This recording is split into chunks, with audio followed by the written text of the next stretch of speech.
suggested by subscribers Andrew9414 and subscriber Everyone Who Uses This TV, the Talons of Weng Chiang is held in pretty high regard with Doctor Who aficionados.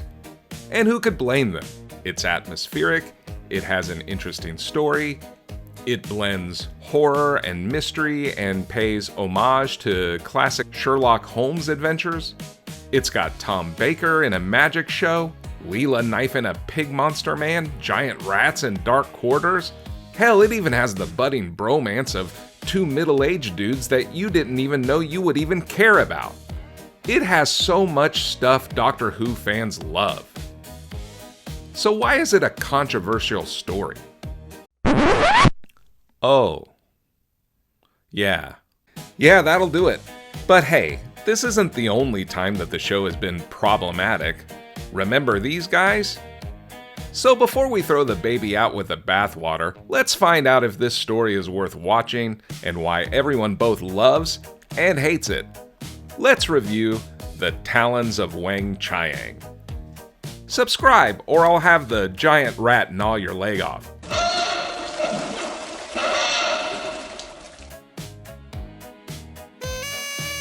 Strap in, this one's 6 episodes.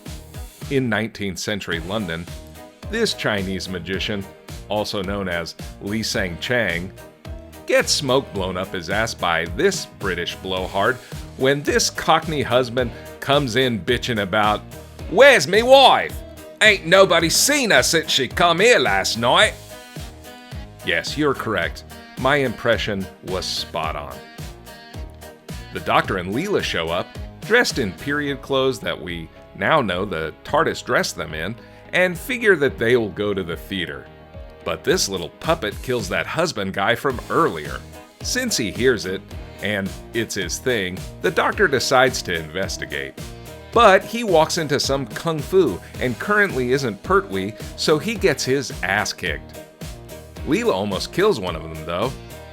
They all get taken to the police station, and after the Doctor speaks nonsense, "Ni hao ma? Inchima kora nampa tsiko boronyo makara mudola sitsi." No, Tom doesn't know Chinese, and no, this isn't Chinese. When Chang arrives and slips a death pill to his henchman that causes overacting, the Doctor heads over to hang with Professor Litefoot, who is doing the autopsy on that husband guy, but the Doctor gets bored and leaves Leela with him. The Doctor would make a terrible parent, and isn't that much better as a friend. Anyway, one of these Chinese henchmen follow the Doctor with the intent of killing him. That don't matter though. Leela was following and just kills the henchman. Then they head to the sewers and find a giant rat that chases them. The Doctor and Leela are fine, so they head back to Litefoot's while the British blowhard, real name Jago, gets his ass hypnotized to forget all about the husband guy by Chang.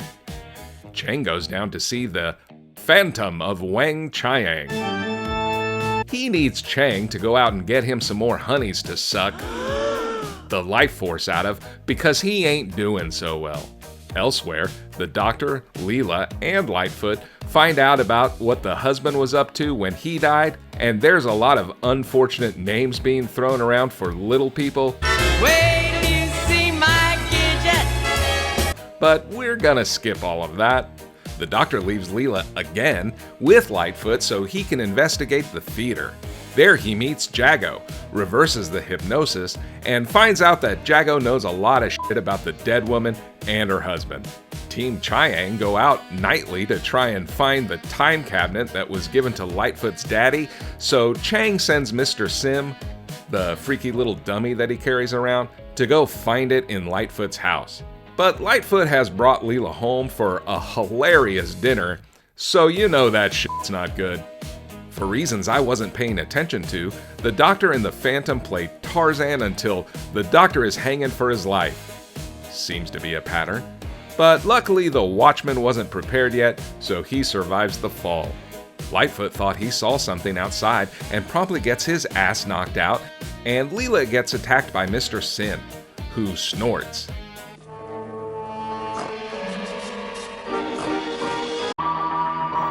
Anyway, Leela just throws a knife in its neck, so tension relieved, I guess. But oh shit, that little fucker is up and still has the knife! Leela says fuck all that and jumps through the window. Luckily, the doctor was walking up to meet her, but unluckily, Chiang starts firing on him. He misses, so everyone retreats. But not Leela. Leela jumps onto the back of Chiang's carriage and follows them because Leela's a badass. While the Doctor and Lightfoot remind you of what the title is. Weng Chiang. Weng Chiang. Weng Chiang. The Phantom Chiang is pretty pissed at Chiang for not getting the time cabinet and because the Doctor was hunting him, but he's pretty weak, so he needs Chiang to help him start a threesome by tracking down 2 girls. Chiang goes out and hypnotizes some prostitute and grabs one of the cleaning girls, because party girls are pretty slim pickings at this hour, but Leela switches out with a prostitute so she can fuck it up. The Phantom doesn't like Leela's muscles, but beggars can't be choosers, so he starts stealing the cleaning girl's soul smoothie, but Leela is a disaster skewer, and then f***s off into the sewers. Phantom Chiang is pretty pissed about all of this, so he fires Chiang and has an orgasm to the girl juice that he was able to get from the cleaning girl. The Doctor goes into the sewers with Lightfoot's elephant gun, hears that the big rat thing is stirred up, and since that thing is attacking Leela, proves that the whole I never would thing only applies to humans and not giant rats. Leela's fine, but she wasn't wearing a bra. She tells the Doctor what she saw, and he figures out what the cabinet is, and everyone gets horny for Leela. Meanwhile, Chiang acts like a needy girlfriend trying to get back her man with the Phantom, and the Doctor and Leela show up to watch Chiang's magic act. Of course this ends up with the Doctor on stage, but of course he hams it up and gets the upper hand, but then they find out that the Phantom killed Jago's stagehand, and that ends the show. The Doctor follows Chiang into the Phantom's lair, and Chiang basically tells him everything and how Phantom Chiang rescued him from some fishing village, and now he does the bidding for the guy. But now that they're broken up, he's gonna go ahead and kill himself by rat. Elsewhere, Mr. Sin and the Phantom steal the cabinet and laugh into the night.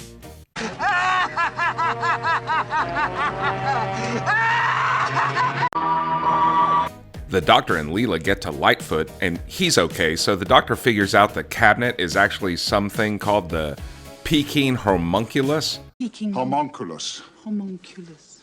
Anyway, the Phantom gets his cabinet, but rather than using it, he just goes into a full monologue. When he's finally ready, he finds out these 2 dum-dums forgot the bag, which he kinda needs cause it has the key to the cabinet. You can probably guess Phantom Chiang's reaction. He kills the dude that fucked up, and they all cackle about it. But like, you need dudes to get your dumb bag for you, and you seem to be running out of henchmen, so I'm not really sure what's so funny. Guess who found the bag?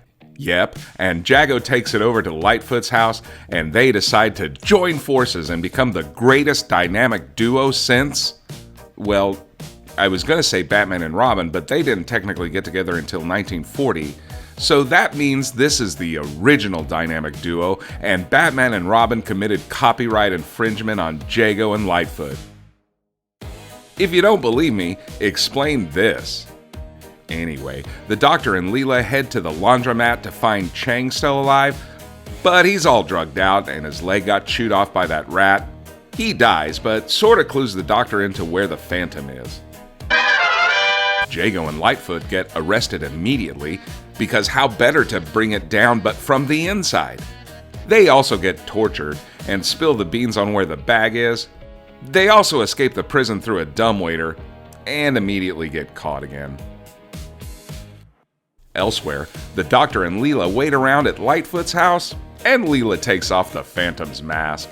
The Doctor and the Phantom finally talk, and turns out the Doctor not only has a Batmobile in his pocket, but he also has the time cabinet key, so he says he'll give the Phantom the key if he lets all his friends go. They all get to the House of the Dragon, and we finally find out that the Phantom is Magnus Greel. You see, he was kind of a mad scientist dick that broke bad in the future, and he was running from the authorities, and he hid in a time cabinet, and it started to fuck with his DNA, and then he lost the cabinet. Now he has to kill girls to stay alive. But now he's gonna time travel again and fix it somehow. Mr. Sin shoots out some lasers at the Doctor, and Magnus gets the key. Leela nearly kills Magnus, but he's gonna use her for his next sweaty girl drain and delivers one of the best lines in the whole show. Let the talons of Weng Chiang shred your flesh! The Doctor shuts that shit down, and Mr. Sin loses his ever-loving shit and starts firing like a madman. Everyone is losing their minds, and Magnus is dying, so he's gonna GTFO with the time cabinet.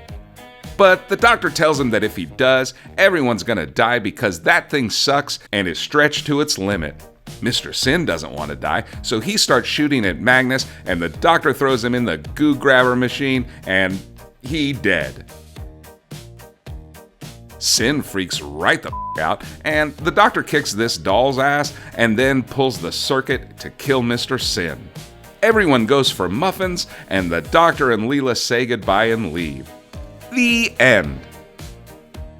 Okay, so yes, we're going to address that big giant elephant in the room, but if you look at the story objectively, there are tons of things that I liked. Oh my goodness, I loved Leela in this story.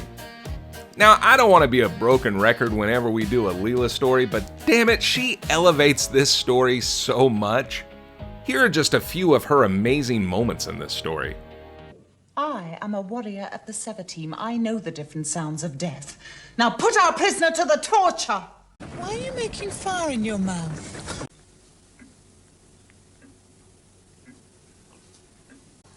It's good. Where shall we lay our ambush? What? Ambush. It's time we did battle with this underground crab, Doctor. But I promise you this.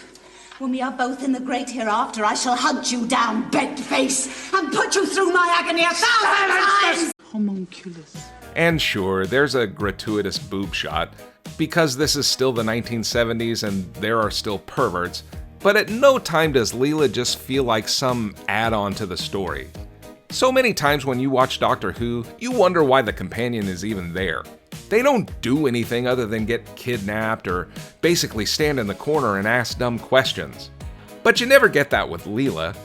She's active, she's suspicious, she's pragmatic. If there's some f***er chasing the Doctor with ill intent, she's killing him. The little freaky puppet guy is coming after you with a knife, she don't give one fuck because she's tagging that little freak in the neck. She doesn't get kidnapped, she stows away on the carriage. And Louise Jameson is acting her ass off. Look at when Jago comes in to kiss the Doctor's ass here in the theater, and she senses something is behind her and she turns on it like she's gonna murder it. She's awesome. And I don't think there's enough Leela love in the Doctor Who community, and I want to change that. Jago and Litefoot are the bromance you didn't know you needed. It's weird because when they're by themselves, they both were very annoying. Jago is a blowhard with his good vocabulary, and Litefoot is just a boring British guy that shows zero signs of being brought up in China. But you put them together, and they are just so much fun. I was always told that two negatives don't make a positive, but these guys disprove that theory. The second these two idiots decided to team up and investigate and completely bumbled their way through the rest of the episodes, and somehow don't die is incredible. And hey, in this case, good on you, Big Finish, for expanding on these characters. Because of course you have 14 full audio dramas on Jago and Litefoot. You have whole character arcs for characters that have never even been seen on screen.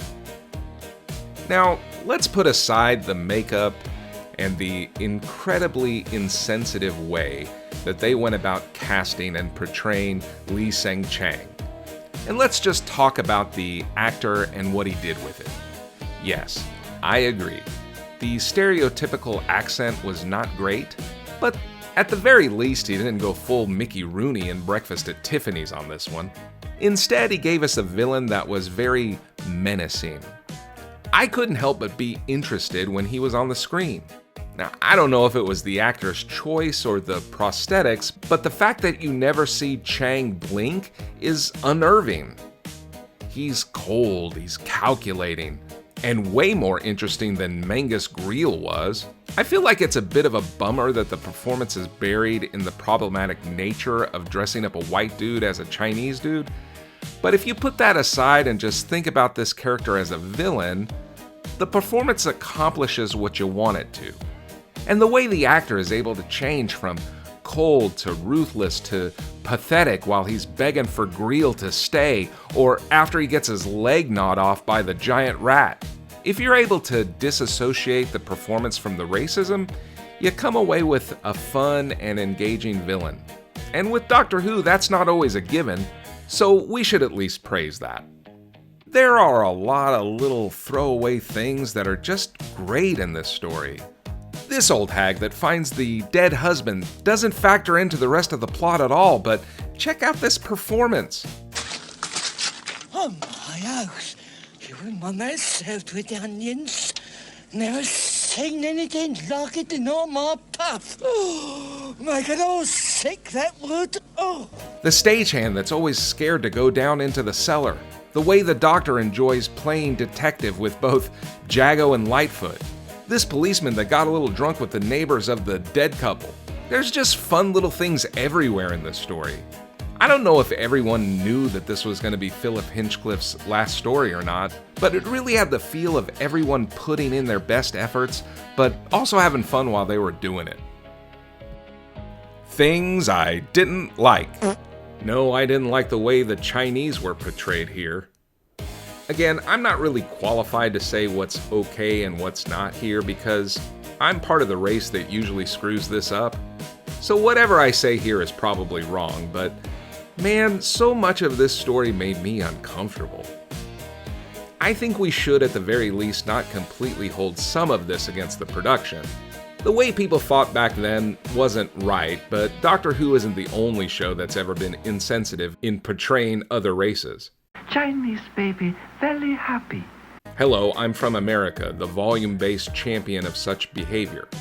But even though the makeup job here is, okay, pretty good, still it's uncomfortable to see them using yellowface or a white actor dressed up to play an Asian, considering the whole world understood blackface was pretty shitty by 1977. And Chiang isn't even the only one. Mangus Greel is a white guy posing as a Chinese god. And then they use some really racist language like yellow devils and another one that I won't even say because, yes, it's that bad. Now, Doctor Who as a show hasn't ever shied away from depicting racism in historical episodes. But whenever it happens, the Doctor always condemns it. But not here. The Doctor never challenges it, and the show never even really wants to examine it.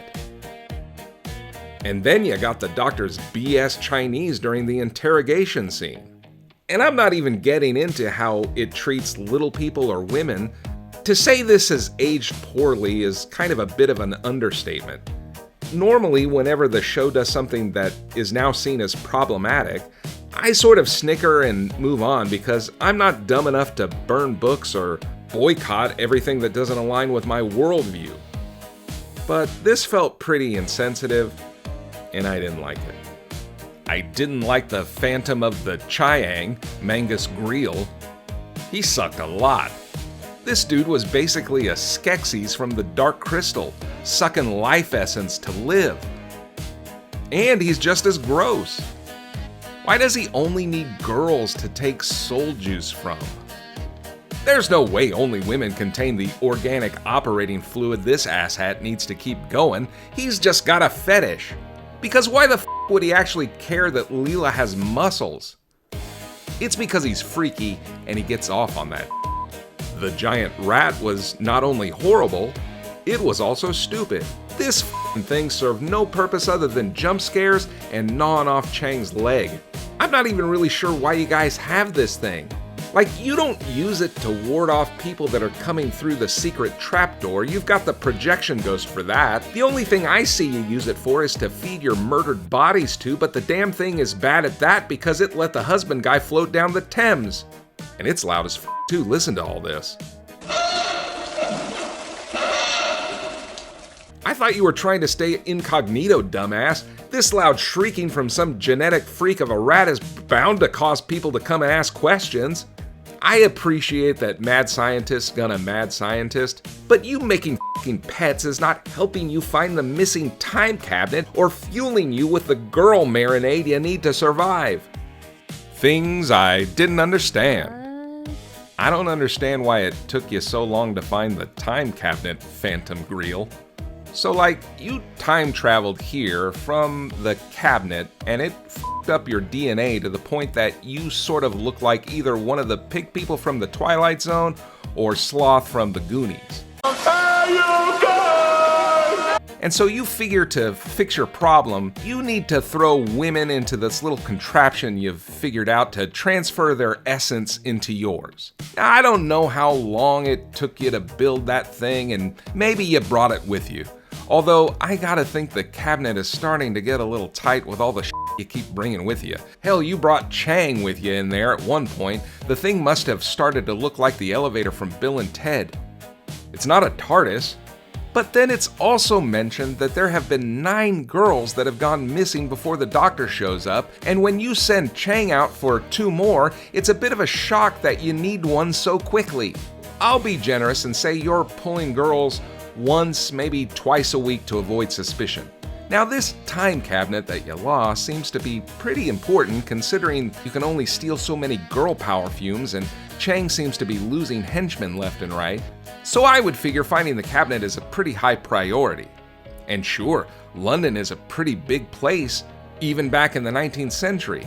But are you telling me in 5 to 9 weeks you haven't been able to use the glowy key to find this thing? I get that you have to wait for nightfall to have to move under the cover of darkness, considering you have to dress like a professional wrestler to even go outside your cave, but damn, man, I feel like you would have had plenty of hours to go out and try and find this thing. And if you're too weak all the time, you can still send Chang and Sin out to locate the thing, and they can still pick up girls for you while they're doing that. But instead, you let these 2 assholes play magic on stage. I get that it's a good paying gig and you need food, but your priorities were way out of whack if you're just now finding where the cabinet is. Nitpick Corner! Everyone look how long this table is.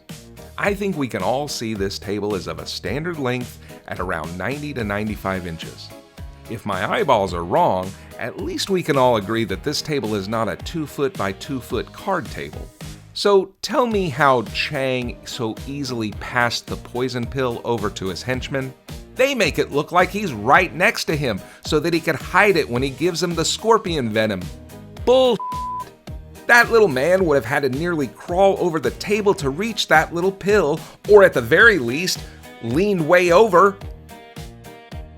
And no, I'm not commenting on the height of any race. I'm just saying this guy doesn't look like Yao Ming to me. The fuck was this thing? Look at it. It happens.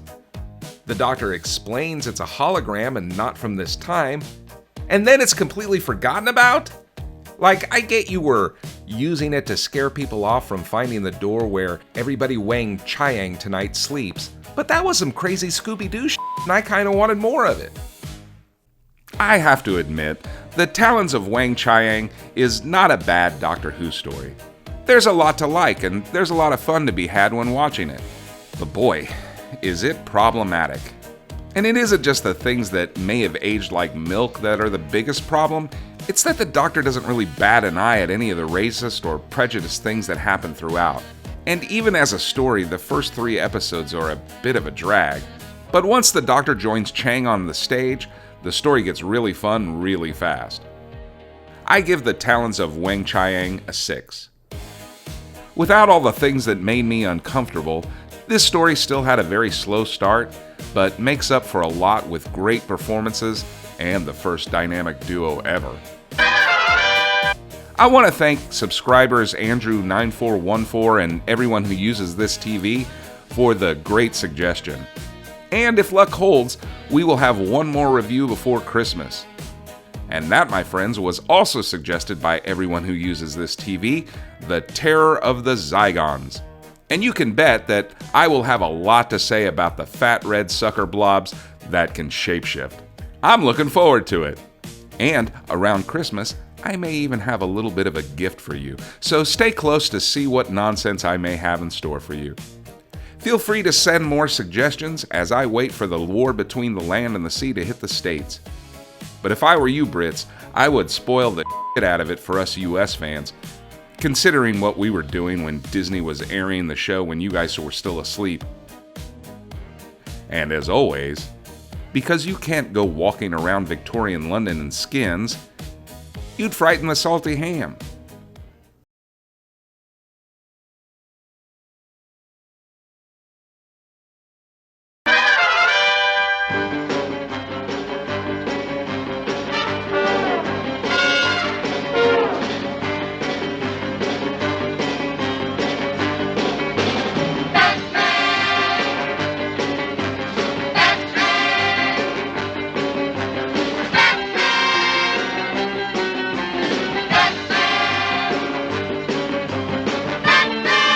Hey bro, you made it. All the way to the end of this video. Lately, around 17% of my viewers make it here, so I have something really special for you. It's a video, right here, that you can click on to continue to give YouTube data to eventually replace you. It's far too late to do anything about it, so click away, and we'll see you next time.